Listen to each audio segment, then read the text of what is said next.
তাহলে স্টুডেন্ট, আমরা আজকে আবার বিএড সেকেন্ড সেমের ক্লাস করতে বসেছি। আমরা বিভিন্ন সমিতি সম্বন্ধে পড়েছি। বিদ্যালয়ের বিভিন্ন সমিতি সম্বন্ধে আমরা আলোচনা করছিলাম এই ক্লাসে।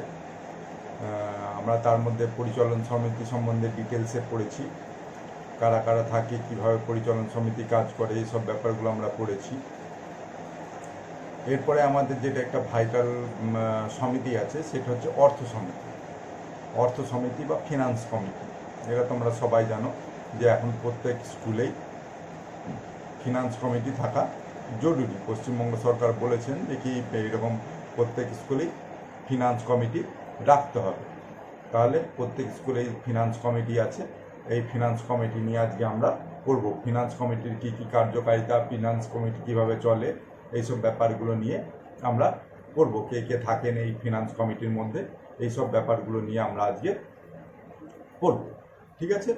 তাহলে এই ফিনান্স কমিটি বা অর্থ কমিটি, এই সমিতিটা গঠন করে কে? আমি প্রথমেই বলেছি যে পরিচালন সমিতি হচ্ছে, যেহেতু এখানে অনেক অভিভাবক, অভিভাবিকা কিংবা অনেক শিক্ষাবিদ এনারা এর মধ্যে যুক্ত থাকেন। অনেক তোমরা পড়েছো যে কি পরিচালন সমিতির মধ্যে অনেক লোক থাকেন, তাহলে কিন্তু বাকি কোনো সমিতির মধ্যে কিন্তু এত লোক থাকেন না। ঠিক আছে?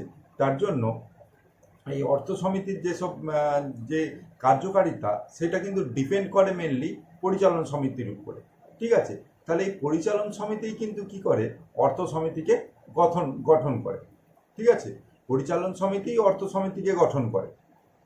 তাহলে এই অর্থ সমিতি যখন এই অর্থ সমিতির মেম্বার কারা কারা হবে বা কারা এই অর্থ সমিতি চালাবে, কি করবে?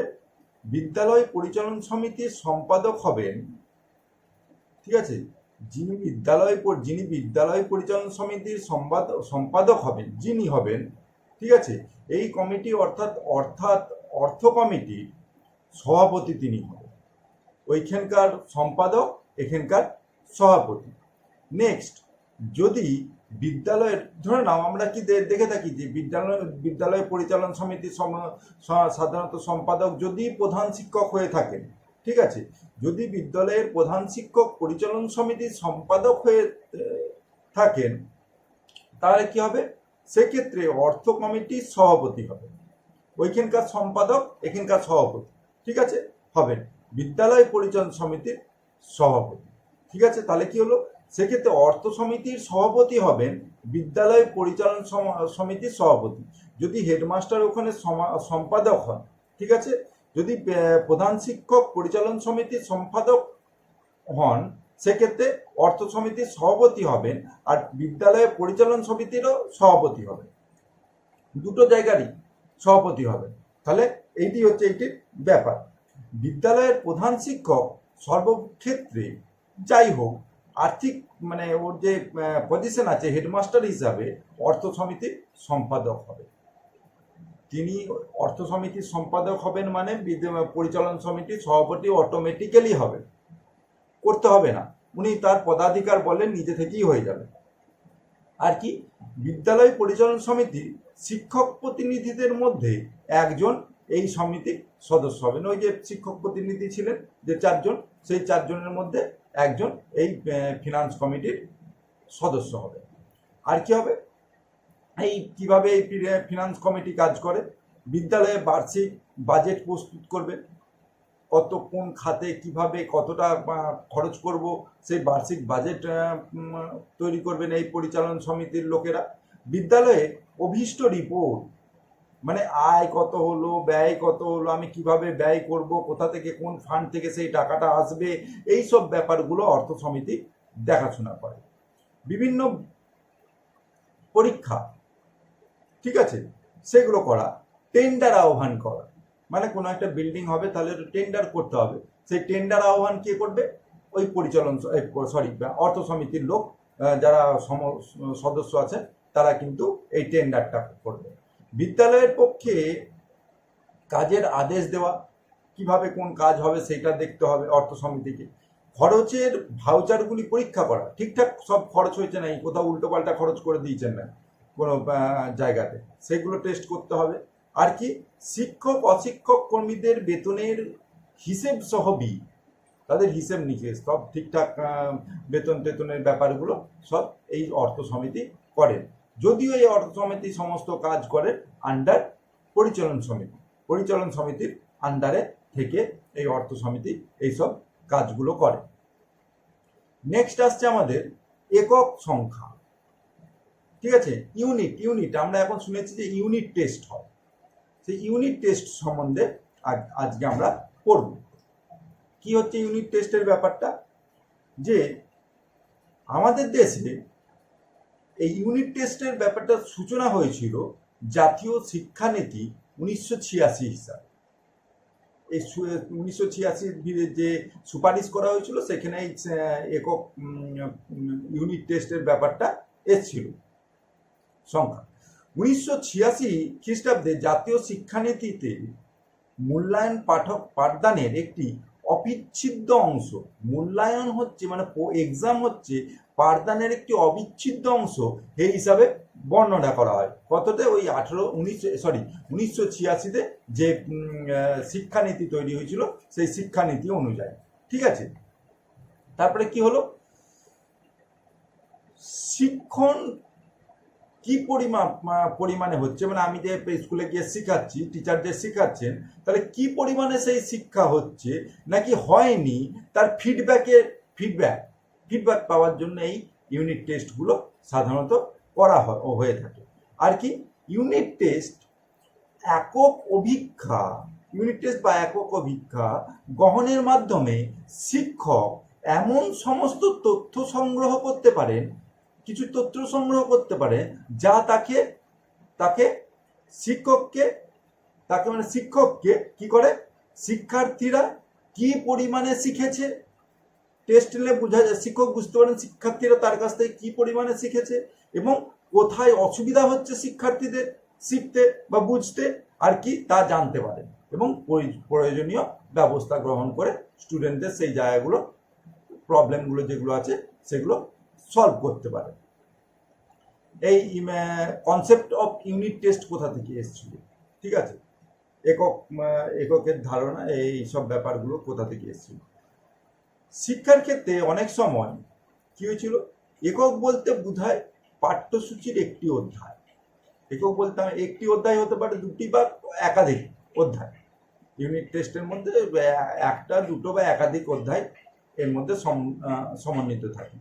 তবে ইউনিট বা এককের অধ্যায় ভিত্তিক নির্দিষ্ট না করে শিক্ষণ অভিজ্ঞতাকে, আমার টিচার হিসাবে যে শিক্ষণ অভিজ্ঞতা আছে, অভিজ্ঞতাকে ভিত্তি করে ব্যাখ্যা করলে অধিক অর্থবহ হয়, এই শিক্ষাদানের ব্যবস্থাটা অধিক অর্থবহ হবে। নেক্সট আসছে একক অভিজ্ঞার ধারণা, ঠিক আছে। একক অভিজ্ঞার ধারণা, যে এককটির বিষয়বস্তু। নেক্সট আসছি আমরা একক অভিজ্ঞতার ধারণা, ঠিক আছে। একক অভিজ্ঞতার ধারণা, এটা আমরা পড়ছিলাম। যে এককটির বিষয়বস্তু এবং উদ্দেশ্যের প্রেক্ষিতে পাঠদান করা হয়েছে তাকে ভিত্তি করে লিখিত, ঠিক আছে, তাকে ভিত্তি করে লেখা হয় সাধারণত। এই ব্যাপারগুলো মৌখিক বা ব্যবহারিক অনুশীলন করা হয় এবং যার উদ্দেশ্য হলো শিক্ষার্থীর পারদর্শিতা, যাতে আমার শিক্ষার্থীরা পারদর্শী হয়ে ওঠে, সেটা আমার হচ্ছে মেন উদ্দেশ্য, পারদর্শিতার পরিমাপ করা, ঠিক আছে। নেক্সট হচ্ছে প্রথাগত বা অপ্রথাগত, যা হোক করে ফিডব্যাকের সাহায্য উন্নতি করে, অর্থাৎ এই একক অভিজ্ঞতা, তার ব্যাপার কি হলো, একক অভিজ্ঞতা হলো প্রচলিত প্রশ্নের ক্ষুদ্র সংস্করণ। যে সব প্রশ্ন আমরা সাধারণত করি তার ক্ষুদ্র সংস্করণ, কেবলমাত্র পরিধি এবং উদ্দেশ্য ব্যতীত এই দুটির মধ্যে বিশেষ পার্থক্যই নয়, ঠিক আছে। কি প্রশ্নের মূল উদ্দেশ্য হলো শিক্ষার্থীর পারদর্শিতার পরিমাপ করা, কতটা একজন শিক্ষার্থী শিখেছে সেটা পরিমাপ করাই হচ্ছে প্রশ্নের উদ্দেশ্য, প্রশ্নপত্রের উদ্দেশ্য। অপরদিকে একক অভিক্ষার প্রধান উদ্দেশ্য হলো শিক্ষার্থীর পারদর্শিতার উন্নয়ন ঘটানো, ঠিক আছে।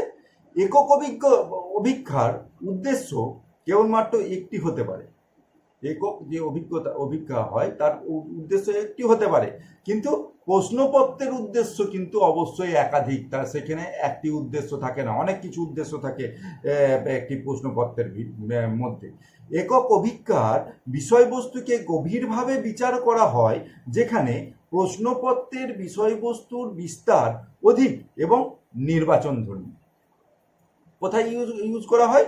যেখানে প্রশ্নপত্রের বিষয়বস্তুর বিস্তার অধিক ও নির্বাচনধর্মী, সেখানে কি করা হয়? অভিজ্ঞার বিষয়বস্তুকে গভীরভাবে বিচার করতে হয়। ঠিক আছে।